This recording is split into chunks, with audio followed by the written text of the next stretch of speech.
But the mandatory ones mean you must provide, yeah. And what happens if you refuse? If you refuse, you could be arrested and brought to the station, and then you'll be asked to give a specimen of blood or urine or breath at that point. People sometimes think, well, if I don't give a sample, they've got nothing to test. And if they've nothing to test, they can't prove that I had anything in my system.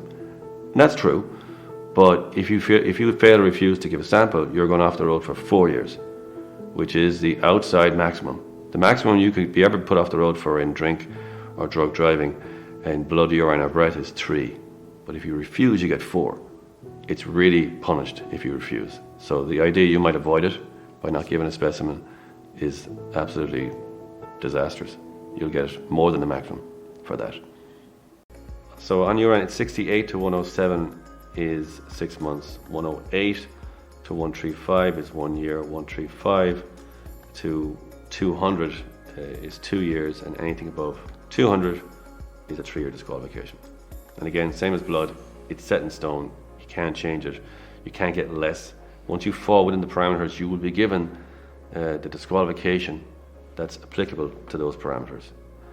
Not more, not less. It's just whatever that particular reading amounts to, that's what you get. Can you break down, like in the simplest way, what's the story there with limits? Yeah, well, that's a really popular limit. What is the limit? It's different for blood, it's different for urine, and it's different for breath. Each one has a different limit. As to what it is, even the Medical Bureau of Road Safety won't tell you. And they analyze blood and urine samples all the time. They can't tell you because everyone is different. You're different to me, your height, weight, sex, whether you've slept, whether you've eaten in a while, whether you're taking medication. All these different factors all affect how your body will process alcohol. So on one day you could drink alcohol and you would be under the limit. The next day, if you're feeling a bit sick or you haven't eaten in a while, you drink the same amount of alcohol, you're over the limit. So it's impossible to give a scientific formula. One of the major ways now that people are being stopped for drink or drug driving is what's known as a mandatory intoxilizer checkpoint.